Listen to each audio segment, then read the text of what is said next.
The following program contains strong sexual content. Viewer discretion advised. Today on Dr. Phil.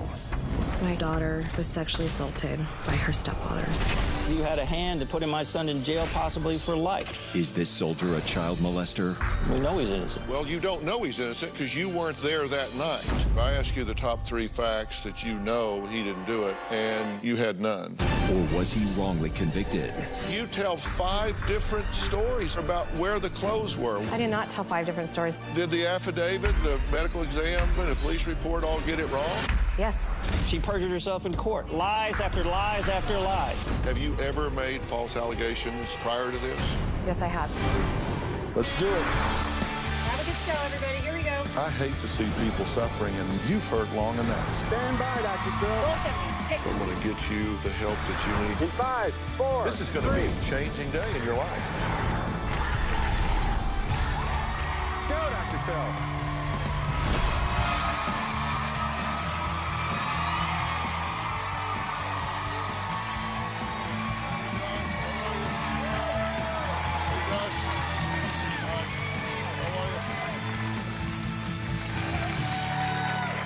Well, today we are talking about an emotionally charged headline-making story involving an innocent child, a decorated war hero, and horrific allegations of sexual abuse.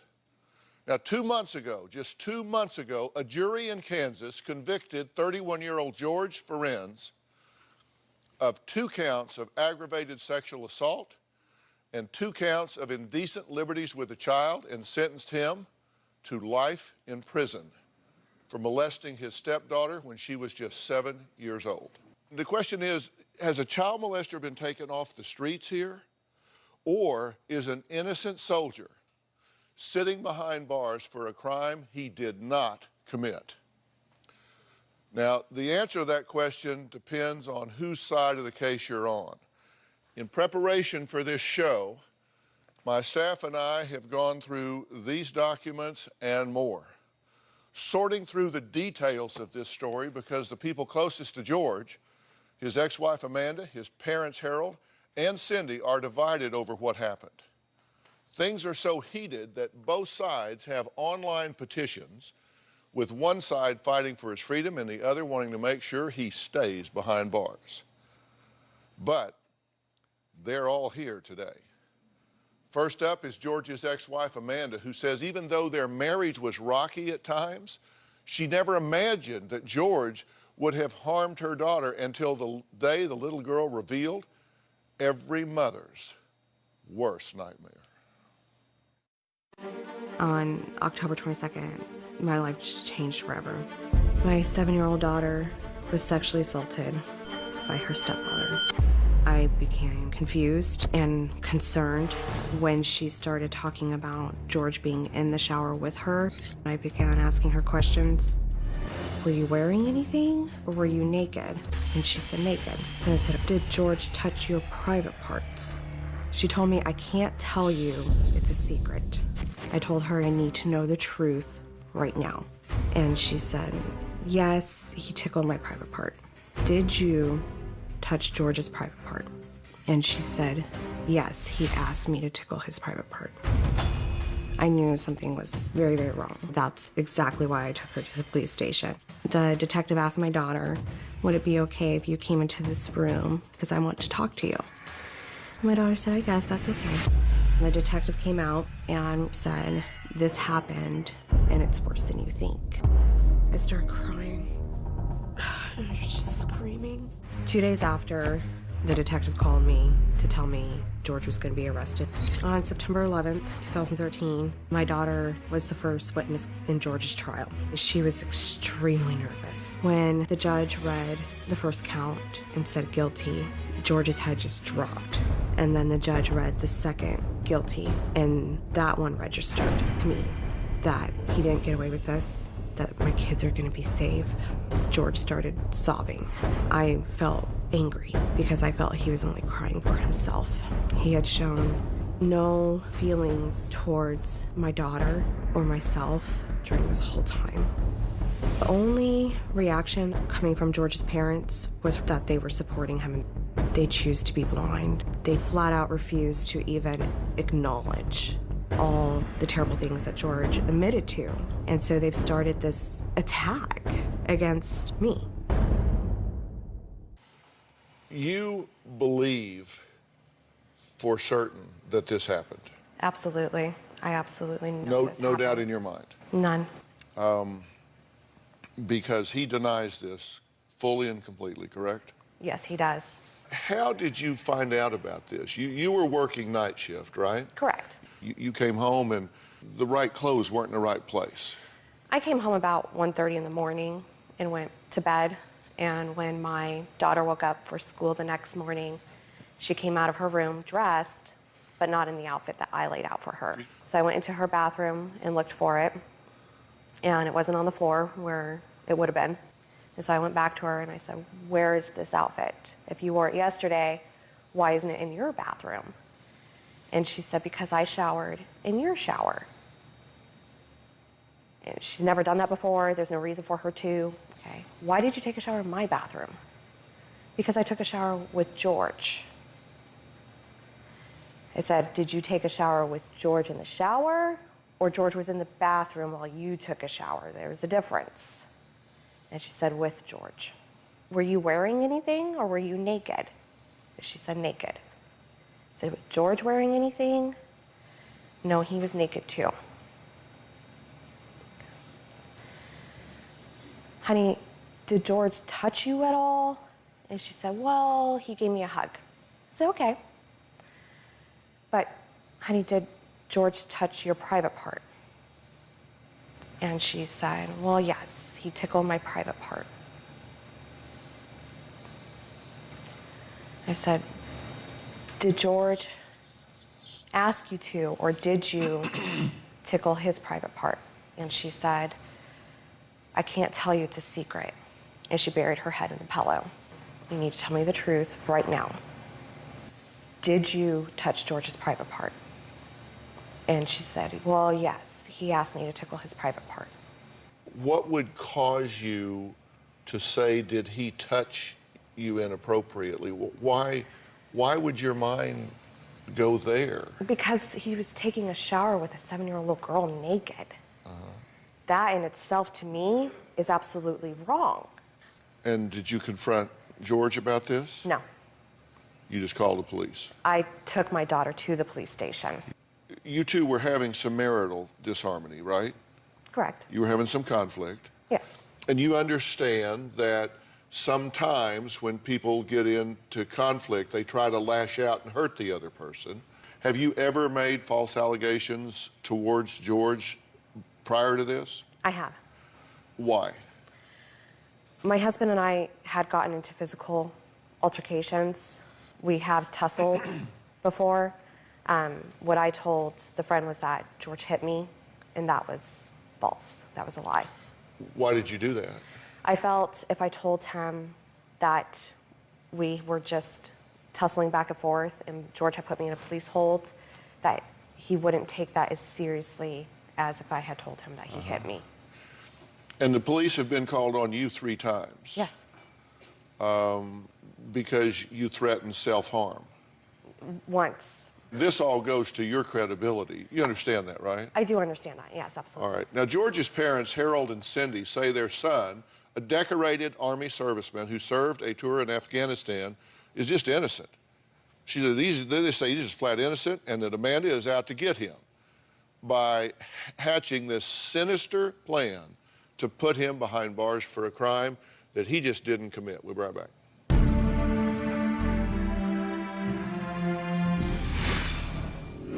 I believe my son George was falsely accused and wrongfully convicted. He was treated as guilty until proven innocent. He would never do anything to harm a child at all. And later, She got up the next morning, she put on new clothes, didn't change her underwear, and you took her right into the police. The nurse report said there was a slight redness, and then they did swabs everywhere. They found absolutely nothing, 0. I believe my son George was falsely accused and wrongfully convicted of molesting his stepdaughter. George had a very good relationship with Amanda's daughter. He treated her like she was his own daughter. George had said that he and Amanda had talked about a divorce. I had a bad feeling about everything, that something was going to happen, and it did. She had to make him look worse than she was. Amanda's ultimate goal in this situation was to get custody of our grandson. We immediately suspected that Amanda had something to do with encouraging her daughter to say these things about him. Her goal seemed pretty apparent, that she wanted to get custody of both children. George had told her over my dead body. So I think she achieved her goal. She got total control. She got George out of her life, and George is still on the hook to pay child support even though he's in prison. The police, I felt, from the very beginning just went with, we think you're guilty, and he was treated as guilty until proven innocent. When George was found guilty, we were shocked. We felt that there was a ton of reasonable doubt. We had a fight from the very beginning, from his arrest with the police. We're basically saying, well, we're going to find all kinds of DNA evidence. They didn't find anything. There was zero DNA evidence on her body anywhere of any sort. I believe that George is innocent of everything he was charged with every ounce of my heart and soul. My son George could never have done the things he was accused of and convicted of. It's totally against his nature. He's a very nice, easygoing person and would never do anything to harm a child at all. We've been talking to Amanda, Harold, Cindy, and Frida, who say their family was ripped apart over a year ago when an allegation of sexual abuse was made by Amanda's 7-year-old daughter against Harold and Cindy's son, George. Now, George is currently incarcerated on a life sentence after being recently convicted on 2 counts of aggravated sexual assault and 2 counts of indecent liberties with a child. I want to remind everyone we are talking about serious sexual allegations. This is not a show for children. Why is he in jail for life? Because he was falsely accused and wrongfully convicted. There was a pattern of behavior leading up to this that culminated in events on 1 October. It was actually the second time she tried to commit suicide. She just said she only tried to do it once. There's 3 police reports, 1 for a fight, the second for the first suicide attempt when he took a knife away from her and was holding her down on the couch. The third time was when she had a house full of kids, babysitting kids. She got drunk. He got home. She took a knife and again claimed she was going to commit suicide. So, and then before that, she lied again. She was talking to 2 different sergeants in his group, basically saying that he beat her and left marks on her when none of that happened. He didn't even touch her at all. And they saw it the very next day that nothing happened. So by the time we get to this event in October, she's making these false statements. She says, I'm going to take both kids and I'm going to leave. Well, she ended up buying bus tickets for her and her daughter and ended up staying. And the very next day, we're talking to him about, you need to get out of this relationship. Things have just gone too far. And it's going to not be good for the kids. And you just need to end it. So we said, you need to start doing something about it. The very next day, on October 2nd, he took her to get a psychological evaluation. They set an appointment for the end of the month, 31 October. So, and then we said, let's move things forward. And they said, well, we're talking. Mandan, he said, we talked about what we're going to do and that she would keep her daughter and that I would hold Brexton and we would work out an arrangement under Kansas law. Not necessarily one person has custody or the other. So we thought, okay, things are starting to go that way.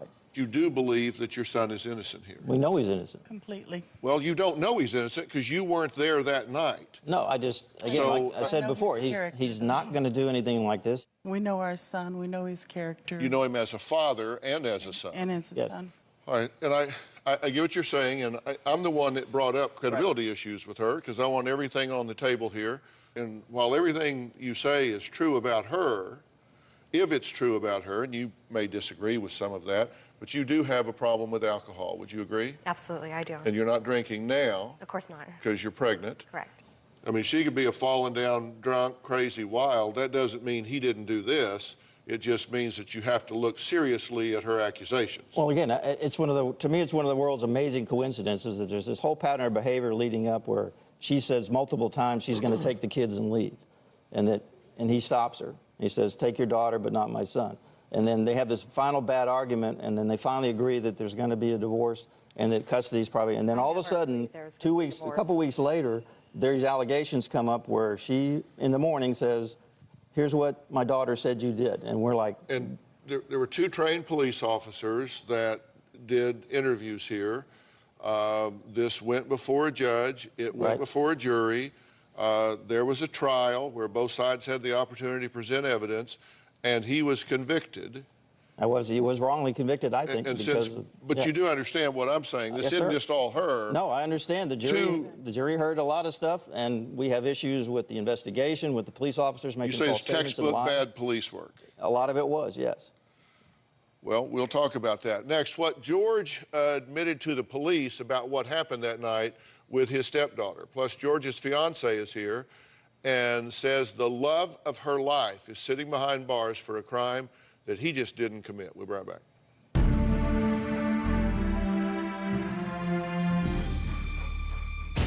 Amanda is unstable. She went for the jugular. I really do believe that the little girl was coerced. It's disgraceful that such a wonderful human being is being put through this. And later, when a mother is focused on someone abusing their child, they see it with a clarity like a dog with a bone. But you tell 5 different stories here about where the clothes were. Why is that? Immediately after George's trial and conviction, that his family took to just posting stuff all over the internet about this case. It's their vendetta against me.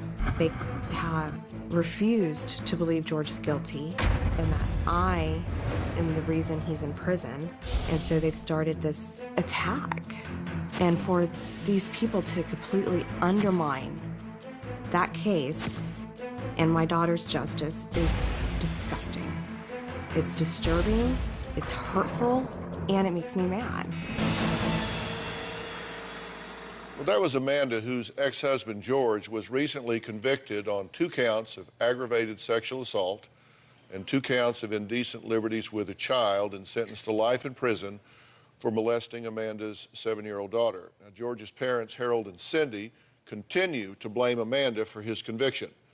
George's fiancée, Frida, says she's also tired of Amanda's lies and believes there is no way George molested Amanda's daughter. Take a look. My relationship with George is amazing. We have a connection that I never imagined I could have with anybody. I love him more than I ever imagined I could love anybody. When they read the verdict, it was heartbreaking. You really have to ask yourself, is this little girl being honest? Is she speaking from experience, or is she just going off of what she was told to say? I really do believe that she was coerced. Amanda is unstable. She went for the jugular. She threw out all of the information in a way that made it seem like George was a terrible person. It's very hard to see a lot of George's things. It just reminds me that he's not here where he should be. It's disgraceful that such a wonderful, honest, kind human being is being put through this. This is why I'm fighting to clear his name. We are in this fight until the very end, until George has the freedom that he so desperately deserves. I'm trying to get the facts out here, and that's what y'all want me to do. You want the facts out here, right? And so I want to be sure that we don't blur emotion and innuendo, because that's how you say he got convicted. In fact, in his statement to the judge before sentencing, he said, my hope is that we would look at the facts here and not emotion and innuendo and that sort of thing. So you want the facts out, right? Yes. Exactly. You're his fiancée now, correct? That's correct. You're in love with him? Absolutely. So you don't pretend to be objective?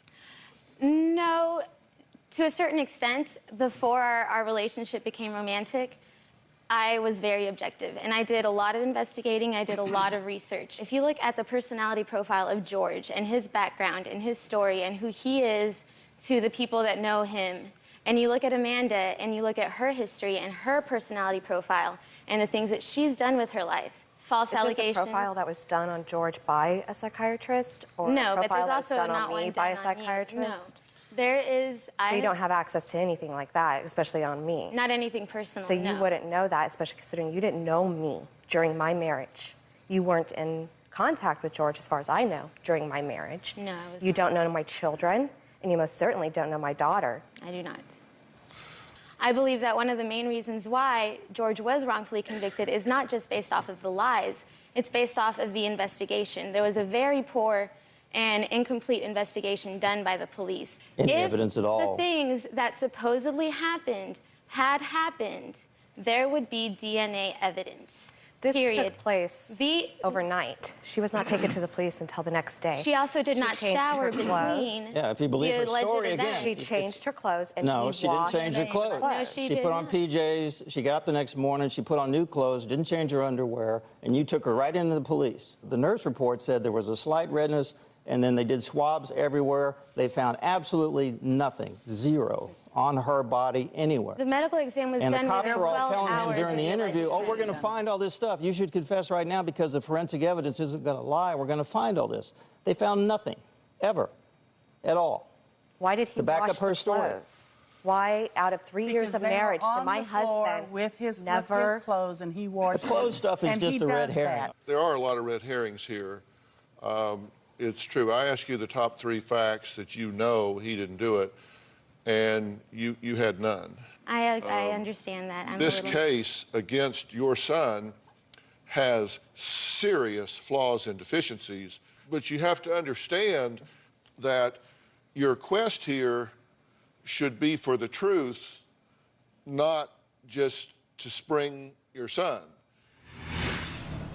You tell 5 different stories here about where the clothes were. I did not tell 5 different stories. Did the affidavit, the medical exam, the written statement, the police report all get it wrong? Yes. And later, Yes, we are coming after you because we believe you had a hand in putting my son in jail, possibly for life.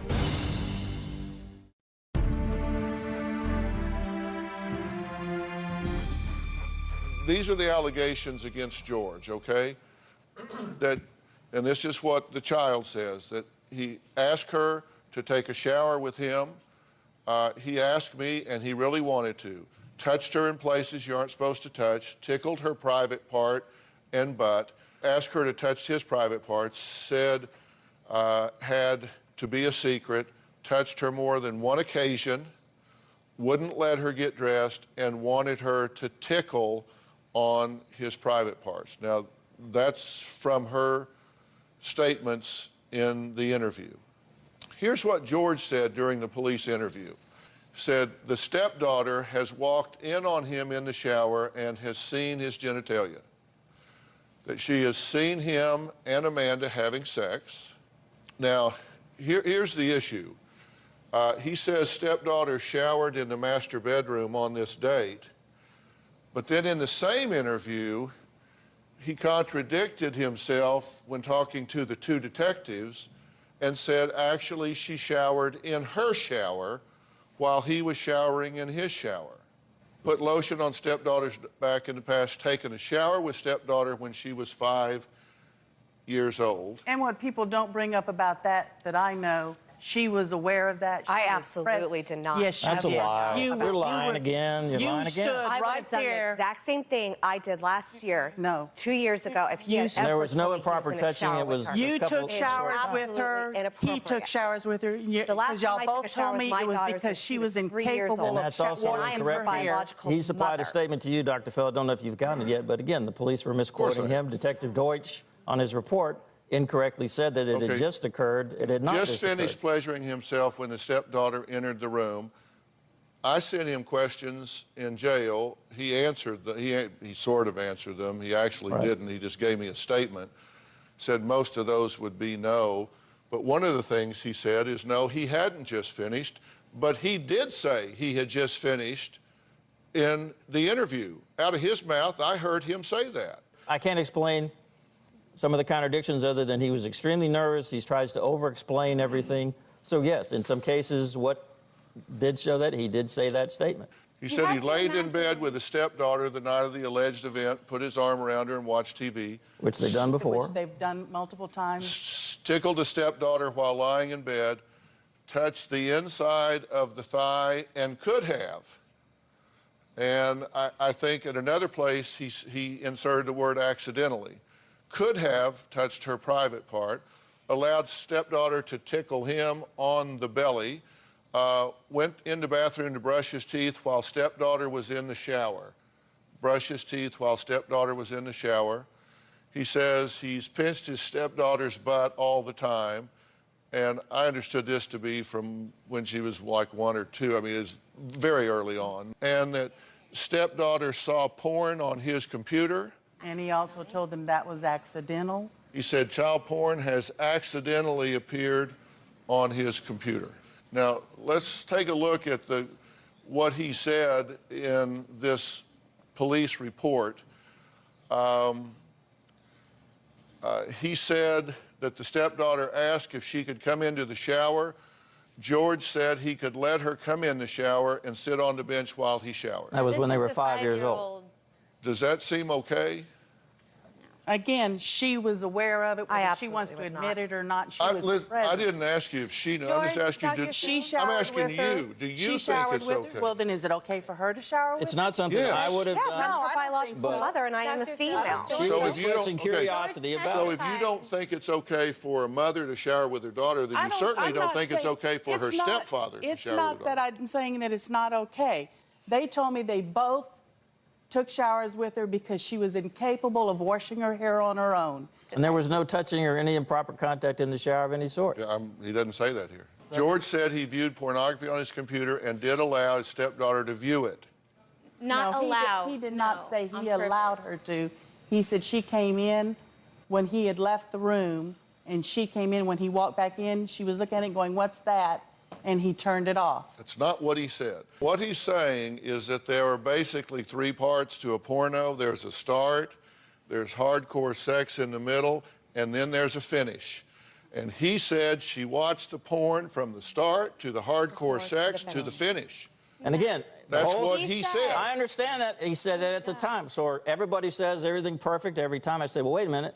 You're telling me now that the whole story is she had been asleep. You're down there watching adult pornography, which he admitted he watches on the computer. She had come downstairs. He was in the kitchen. She's seeing this on the computer. He didn't realize he was there. He goes over and watches her and then stops her from doing that.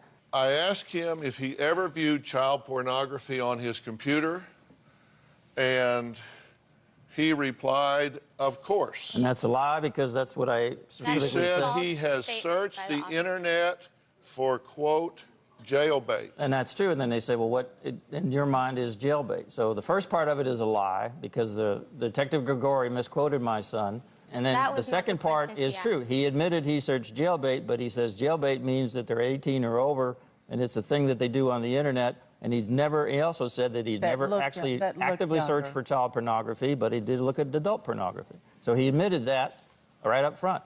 I was very concerned that you told the detective that the outfit in question you found in the dryer when walking out of the house to report the incident to the police. Correct. That's what you told the detective. Correct. But then in the police affidavit, you said you found the daughter's dirty clothes in the clothes hamper in the master bedroom. Then, in the medical exam report, you say the clothes were on the floor of her bathroom.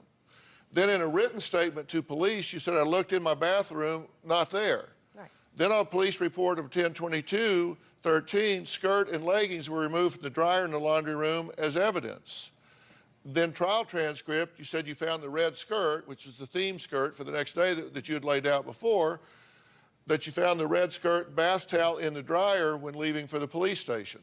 So I'm confused because this and this go together, but this is different, this is different, this is different, and this is different.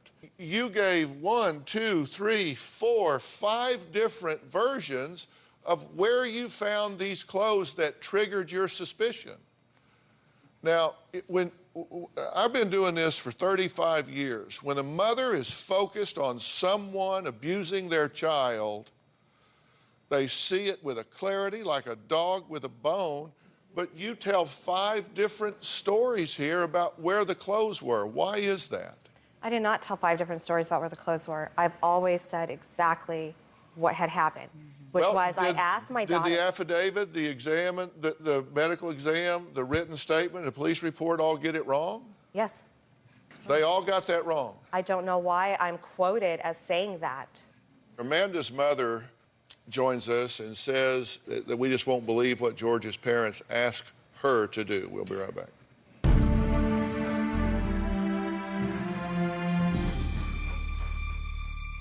What George has done to my granddaughter is beyond comprehension. I'm very happy George got the life sentence. The campaign George's parents started is really disgusting. George and Amanda have a 3-year-old son together. We're very pleased to have a grandson, and us not being able to see our grandson since that is just very upsetting. I want my grandson back, and we need to get him away from her because I don't think he's safe. Well, that was Harold and Cindy talking about their grandson, who they haven't seen in over a year. Now, according to the two of them, their son's ex-wife, Amanda, coerced and coached her 7-year-old daughter into falsely accusing their son, George, of sexual abuse. Now, a jury recently convicted George of 2 counts of aggravated sexual assault and 2 counts of indecent liberties with a child for molesting his stepdaughter. Now, this is interesting because there was no DNA evidence whatsoever. There was no medical finding that would support some of the things that he was accused of doing. So this seems to pretty much have come down to a he said, she said between this 7-year-old child and this man. Now, Amanda's mother, Kathy, says her former son-in-law, George, got exactly what he deserved. Take a look. What George has done to my granddaughter and my daughter is beyond comprehension. It was so hard for me to wrap my head around that anybody could even think of doing that to a child. Taking away a little girl's innocence was beyond shocking. She'll never have it back. I've lost so much trust in so many people because now I just don't know who to trust. The campaign that George's parents have started is really disgusting. Number one, they're slandering my grandchild, of all people, who is such a little innocent 7-year-old, and then they're slandering my daughter. I'm very happy George got the life sentence because I never, ever want him to do this to another child again. You believe that your granddaughter has been victimized? Yes, I do. There is no way I believe Amanda could make up this story. Absolutely none. Mandy doesn't have a vindictive bone in her body. Does she have... let me finish. Let me finish. My granddaughter cannot possibly have made that statement up without knowing some of the stuff, she doesn't know what sex is or anything else. There's a knowledge of it. No, she doesn't. She does now. You're saying in court. She doesn't have a vindictive? She perjured herself in court. I don't know what and then she also said in court, it hasn't been brought up. She says, you want George convicted, don't you? Our attorney asked her that, and she said, oh, no. Yes, she did. It's in the transcript. We know that. The very next day, then she goes on Facebook and says, thank you, jury, for convicting George. It wasn't my So she lied again. Lies after lies after lies after lies. I saw my daughter and my husband's police interview tapes. I never knew the full extent of the allegations against him. Why did you say you did not want him convicted if he's done this to your daughter? The attorney asked me, you really want George convicted of these crimes, don't you? My answer was no, because I wanted his defense attorney. I wanted somebody to point out something, somewhere to say that this never even happened. Oh. Little 7-year-old girls tell stories all the time. This is a pretty horrendous story. I don't know why she would do something like this to try to get something over on him. And you've got to keep the only person I know of that's lied about him and tried to get him in trouble her is you. this morning. Her mother was yelling at her that morning. You, yes, we are coming after you because we believe you had a hand in putting my son in jail possibly for life. You've screwed up your little girl's life. You've screwed up my grandson's life. You've screwed up our life. Do I believe you're at fault? My son's life has been screwed up by his father. No, it hasn't been. I have a serious question for Amanda when we come back.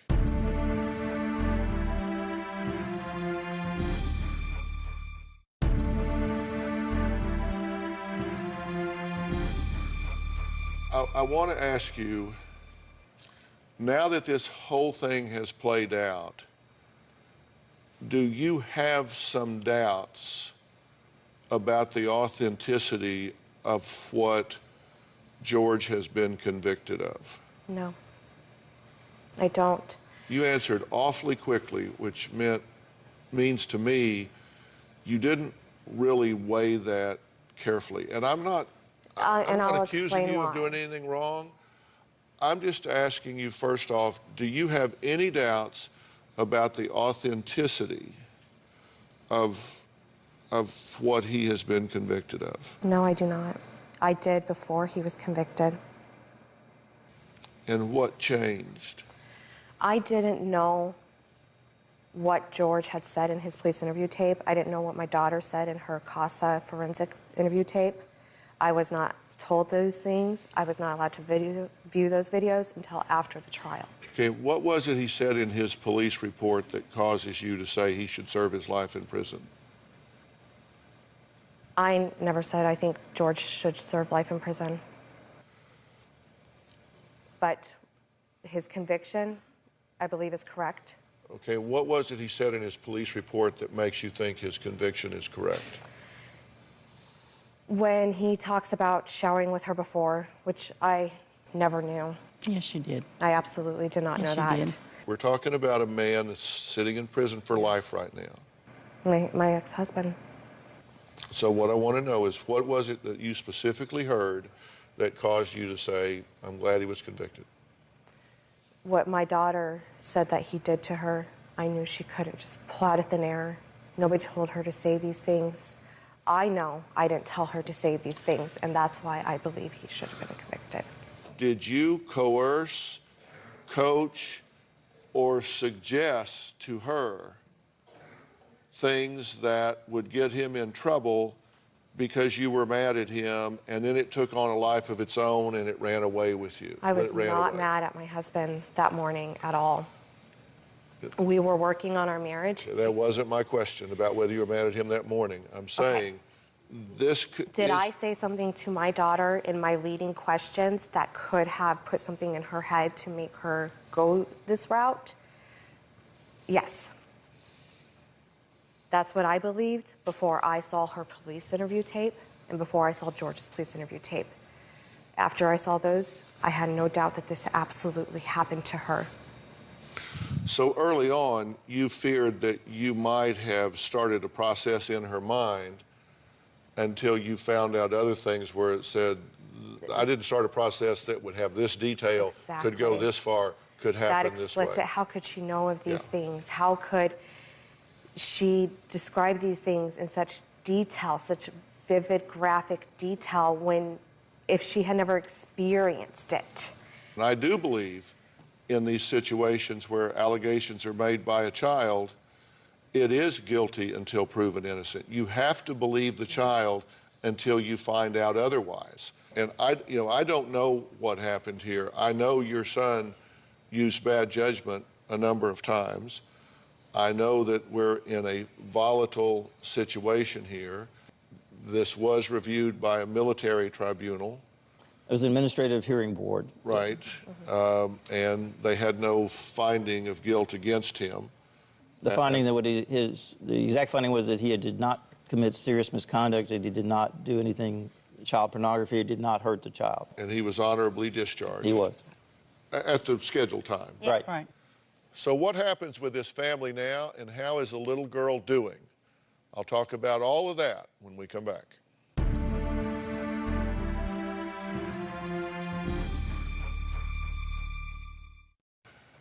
May I ask you, how is your daughter doing at this point? She's working with a counselor once a week, and since that's begun, she's starting to get a little bit of her humor back.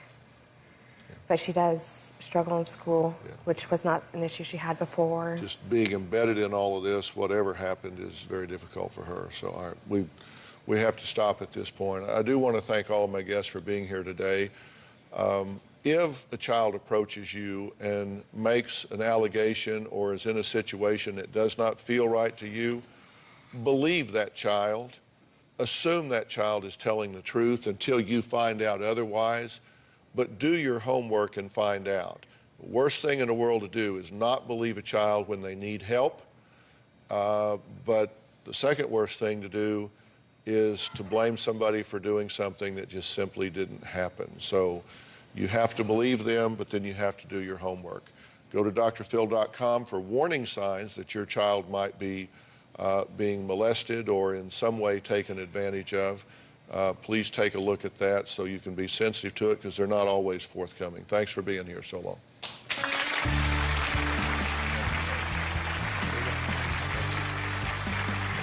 You guys have an appeal. I hope you make it.